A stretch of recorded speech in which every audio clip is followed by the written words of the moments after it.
This is just an easy guide on how to make your graphics look way better in GDevelop if you're making an open world game or really any type of game. First thing we need is ambient light. We'll set the intensity to 0.3 and the light color to like a warm color. This is the hex here. And then our directional light, we'll have the elevation 45, intensity 0.75, rotation 120, quality whatever you want. I have mine on high. And then just leave this stuff and set this to the same color that you have here. And then hemisphere light, have these the same colors you have up here, and set this to 90, 0.5, 0, and then I'm pretty sure this is basically all the same that it starts with.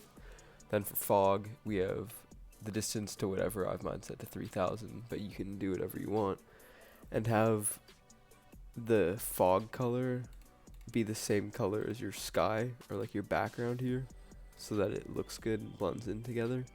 And then have bloom, set that to 0.3, 0.1, and 0.3, and then brightness and contrast 0.02 and 0.02, and then you can apply that. You just add all the effects there.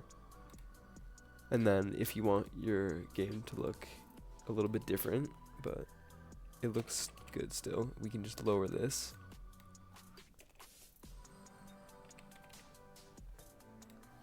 And start this, then it'll look a little more grainy, which kind of makes it look better in a way, because of just how GDevelop's lighting works. Looks more like a Lethal Company type graphic.